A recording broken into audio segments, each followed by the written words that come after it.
meron wala nang umangal sa sound. Tinetest ko ngayon. I'll probably just have my coffee, reviewing.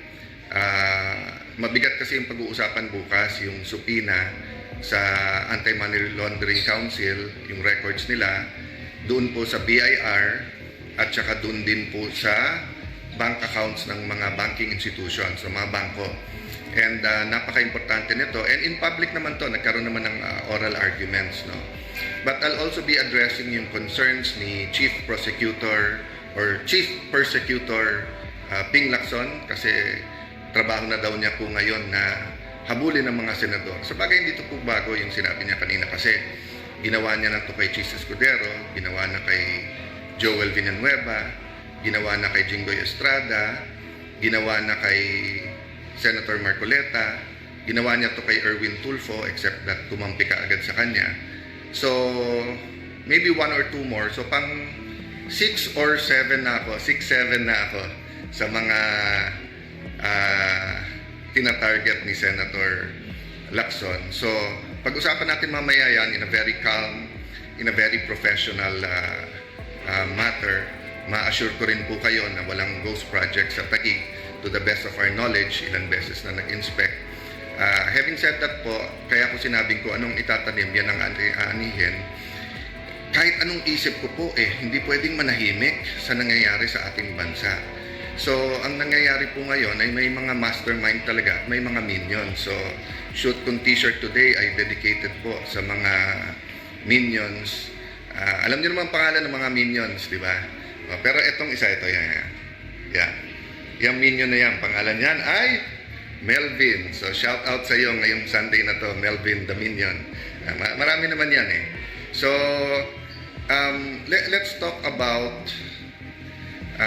kasi sabi na, relax lang, cool lang. So, sige, pag-usapan natin mga sinabi ni Senator Lacson, pero sayang oras if it's going to be about him or me or yung dispute namin.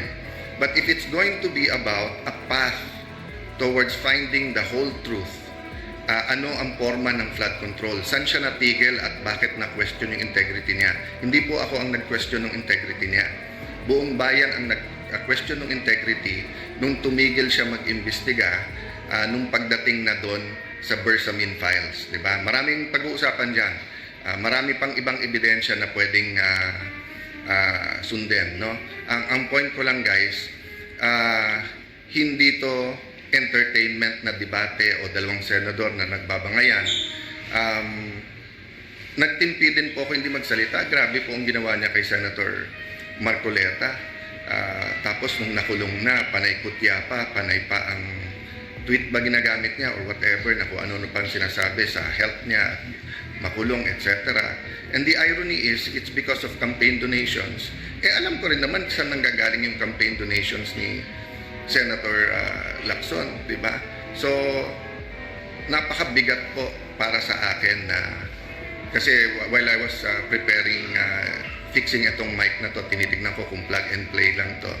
May lumapit sa akin, tapos sabi sa akin, Sir, support, tuloy kayo, tulungan. Pati Sir, totoo ba yung away ng mga senador? Sabi ko, kinukulong na nga yung iba Kaya, oo nga sir, pero parang, so I realized that to many people, disbelief, diba, na ganyan na ang nangyayari. Kahit po kami sa Senado, kasi although si Senator Lacson may history to do that, ginanon din niya yung former Senate President Villar, basta't nakaaway niya, ganyan yung kanyang word niya, hindi ko word down. That's how he melts down, diba?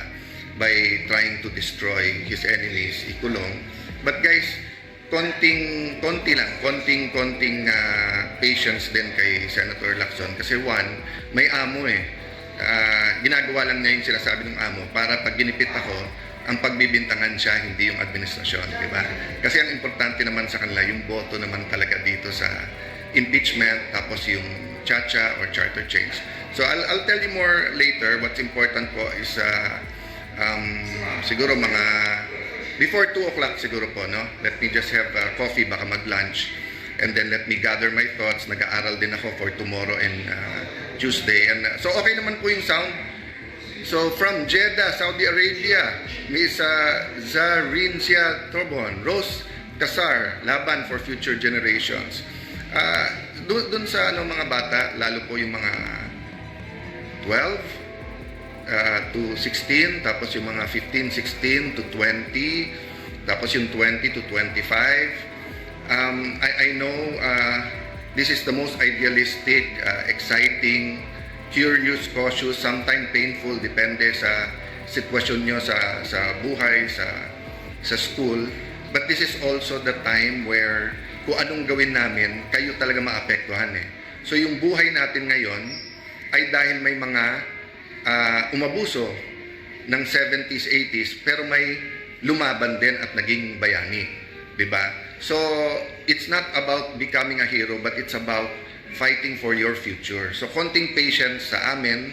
That's why it's hard for me to debate with people who are in their 70s kasi nakita na nila yung resulta ng mga pagkaganyan na sisip-sip ka sa admin, you sweep things under the rug, tapos grabe na yung sitwasyon. Except, yung, di ba meron boy that cried wolf na kaya lang nabubuko siya. Yung ibang politiko kasi, pag tingin nila, sila nasusunod na presidente o napapangakuan sila, biglang nagkakaroon ng blind side, biglang hindi na nakikita yung mali ng amo nila kasi tingin nila. So, doon nabuo yung Marcos na rin movement, di ba?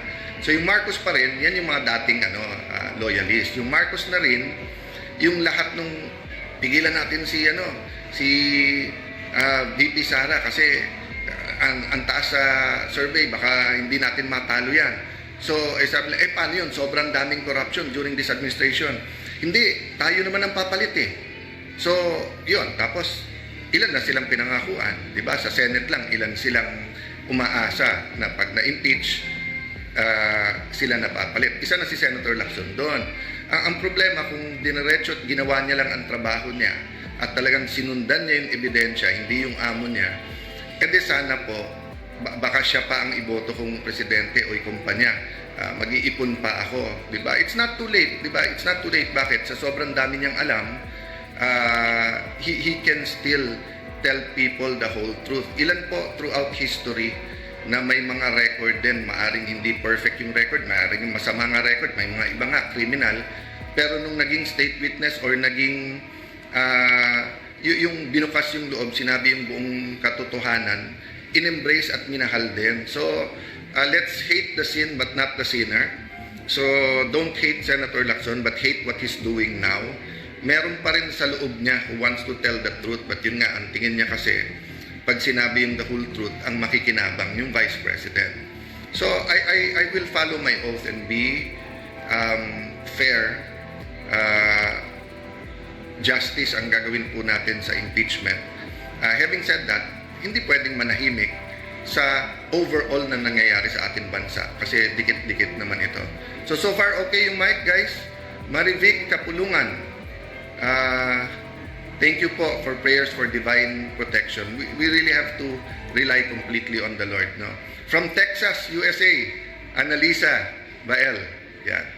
Jessel Soliman. So God bless you guys. So mamaya, isa-isahin po natin yung mga issues. God bless you po.